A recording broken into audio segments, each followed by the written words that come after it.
हरे कृष्णा। वाणी book के सभी प्रिय दर्शकों को देवशमी एकादशी की अनंत शुभकामनाएं और कोटि कोटि प्रणाम।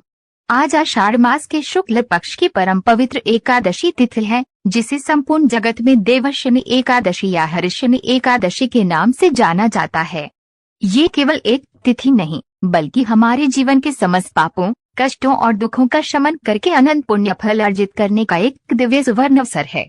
आज ही के दिन से सृष्टि के पालनहार परमेश्वर भगवान श्री हरि विष्णु योग निद्रा में गमन करते हैं और इसी दिन से पावन चातुर्मास का आरंभ भी होता है।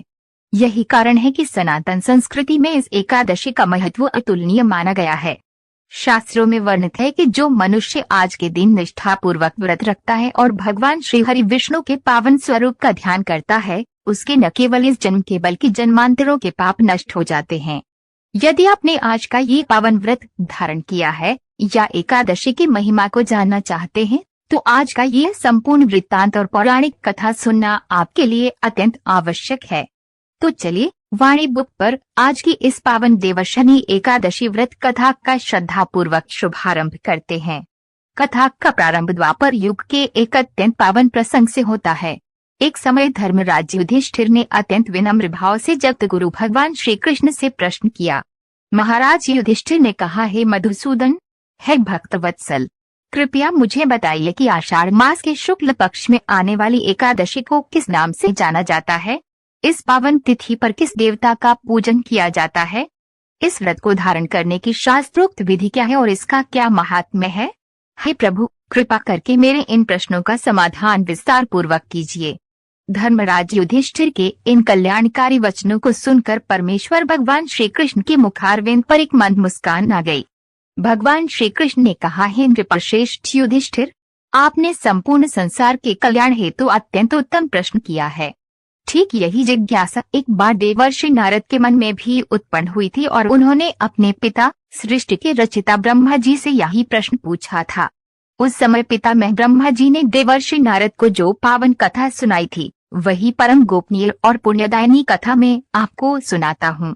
आप एकाग्रचित्त होकर श्रवण करें। भगवान श्री कृष्ण आगे बताते हैं, एक बार देवर्षि नारद जी ने परमपिता ब्रह्मा जी के चरणों में वंदन करते हुए कहा, हे पिताश्री, मेरे प्रणाम स्वीकार करें।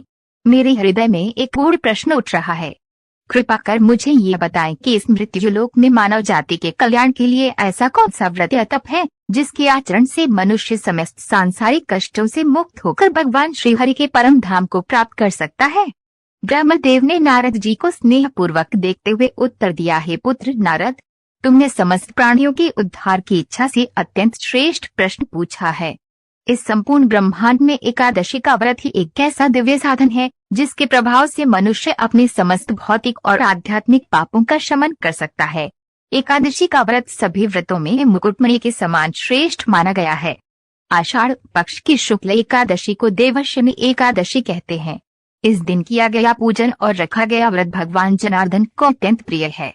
इस संदर्भ में एक अत्यंत प्राचीन और शिक्षाप्रद कथा विद्यमान है, जिसे सुनने मात्र से सहस्र गोदान का फल प्राप्त होता है।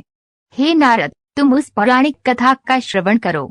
ब्रह्मा जी कथा सुनाते हुए कहते हैं, प्राचीन काल में इक्ष्वाकु वंश में मानदाता नाम के एक अत्यंत चक्रवर्ती, धर्मनिष्ठ और न्यायप्रिय राजा हुए। वे सूर्यवंशी सम्राट थे। वे सदैव सत्य के मार्ग पर चलते थे, महान तपस्वी थे और अपनी प्रजा का पालन अपनी सगी संतान की भांति करते थे। उनके राज्य में चारों ओर सुख, शांति और समृद्धि का वास था। राजा मानदाता के राज्य में कभी अकाल नहीं पड़ता था, न ही कोई महामारी या प्राकृतिक आपदा प्रजा को कष्ट देती थी। परंतु समय का चक्र बलवान होता है। कर्मों की गति और विधि के विधानवश एक ऐसा कठिन समय आया जब उनके राज्य पर देवताओं का प्रकोप हो गया। परिणाम स्वरूप मानदाता के समृद्ध राज्य में भीषण अकाल पड़ गया। लगातार 3 वर्षों तक आकाश से जल की एक बूंद भी नहीं बरसी। नदियां तालाब सूख गए, धरती में दरारें पड़ गईं और अन्न का एक दाना भी उत्पन्न नहीं हुआ। अन्न और जल के अभाव में प्रजाजन भूख प्यास से व्याकुल होकर तड़पने लगे। राज्य में होने वाले धार्मिक अनुष्ठान, यज्ञ और तर्पण भी बंद हो गए। जब विपत्ति सहनशीलता की सीमा पार कर गई, तब राज्य के समस्त दुखी प्रजाजन एकत्र होकर अपने राजा मानदाता के महल में पहुंचे और करुण स्वर में प्रार्थना करने लगे। प्रजाजनों ने कातर भाव से कहा, हे राजन, आप हमारे अन्नदाता हैं, हमारे रक्षक हैं। समस्त सृष्टि का जीवन जल पर निर्भर है और वर्षा न होने के कारण हमारे बच्चे, वृद्ध और पशु भूख से दम तोड़ रहे हैं। हे पृथ्वी ते, कृपया हमारे दुखों का निवारण कीजिए। यदि शीघ्र ही वर्षा न हुई तो हमें प्राण बचाने के लिए यह राज्य छोड़कर कहीं अन्यत्र शरण लेनी पड़ेगी। अपनी प्रजा का ये करुण विलाप सुनकर राजा मांधाता का हृदय द्रवित हो उठा। वे स्वयं अत्यंत दुखी हुए। राजा ने नम्रतापूर्वक उत्तर दिया, है मेरे प्रिय प्रजाजनों, आपका कथन पूर्णतः सत्य है। शास्त्रों में कहा गया है कि राजा के पापों या त्रुटियों का दंड प्रजा को अकाल और विपत्ति के रूप में भुगतना पड़ता है। यद्यपि मैंने अपने जीवन में सदैव धर्म, नीति और शास्त्रों का पालन किया है, फिर भी यदि जाने अनजाने मुझसे कोई अपराध हुआ है तो मैं उसका प्रायश्चित करने के लिए तत्पर हूँ। मैं आपको वचन देता हूँ कि जब तक आपके इस कष्ट का समाधान नहीं खोज लेता, मैं चैन से नहीं बैठूंगा। इसके पश्चात राजा मांधाता ने अपने राज्य का कार्यभार अपने मंत्रियों को सौंपा और कुछ अंगरक्षकों के साथ स्वयं समाधान की खोज में घने वनों की ओर प्रस्थान कर गए।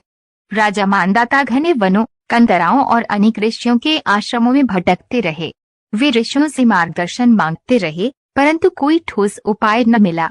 घूमते घूमते अंततः वे ब्रह्मा जी के मानस पुत्र महर्षि अंगिरा के पावन आश्रम में पहुंचे। राजा ने देखा कि महर्षि अंगिरा अपनी दिव्य तपस्या में लीन थे। राजा मांधाता ने अपने मुकुट को उतारकर महर्षि के चरणों में दंडवत प्रणाम किया।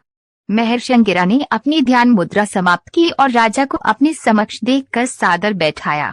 महर्षि ने राजा से उनके कुशल क्षेम और राज्य की स्थिति के बारे में पूछा। तभी राजा मांधाता ने हाथ जोड़कर अत्यंत दुखी मन से कहा, हे त्रिकालदर्शी ऋषिवर, आप तो भूत, भविष्य और वर्तमान के ज्ञाता हैं। आपसे कुछ छिपा नहीं है। मेरे राज्य में विगत 3 वर्षों से वर्षा नहीं हुई है और संपूर्ण प्रजा अकाल की अग्नि में जल रही है। शास्त्रों के अनुसार राजा के अधर्म से ही प्रजा कष्ट पाती है, परंतु गहन चिंतन के बाद भी मुझे अपने किसी अधर्म का बोध नहीं हो रहा। हे महात्मन, कृपा करके मुझे इस संकट से निकलने का मार्ग दिखाइए। महर्षि अंगिरा ने अपनी दिव्य दृष्टि से स्थिति का अवलोकन किया और मुस्कुराते हुए बोले, है राजन, यह सत्ययुग का काल है। इस युग में धर्म अपने चारों चरणों पर पूर्ण रूप से स्थापित है। इस युग में नियमों का पालन अत्यंत कठोरता से होता है। आपके राज्य में एक ऐसा व्यक्ति नियम विरुद्ध जाकर उग्र तपस्या कर रहा है, जो इस युग के विधान के अनुकूल नहीं है। इसी नियम उल्लंघन के कारण आपके राज्य में मेघजल नहीं बरसा रहे हैं। यह सुनकर राजा मांधाता ने विनम्रता पूर्वक कहा, हे ऋषिवर, जो व्यक्ति ईश्वर की भक्ति या तपस्या में लीन है, मैं उसे कैसे कोई दंड दे सकता हूँ? मेरी आत्मा किसी निरपराध या तपस्वी का हित करने की आज्ञा नहीं देती। कृपया मुझे कोई ऐसा वैकल्पिक और कल्याणकारी मार्ग बताइए जिससे किसी जीव की हिंसा भी न हो और मेरी प्रजा का कल्याण भी हो जाए। राजा मांधाता की ये प्रजावत्सलता और दया भाव देखकर महर्षि अंगिरा अत्यंत प्रसन्न हुए। महर्षि अंगिरा ने कहा, हे राजन, आपकी प्रजा के प्रति निष्ठा प्रशंसनीय है। यदि ऐसा है तो आप एक परम कल्याणकारी व्रत धारण करें। आषाढ़ मास के शुक्ल पक्ष में आने वाली देवशमी एकादशी का आप अपनी प्रजा, परिवार और मंत्रियों सहित पूर्ण विधि विधान से पालन करें।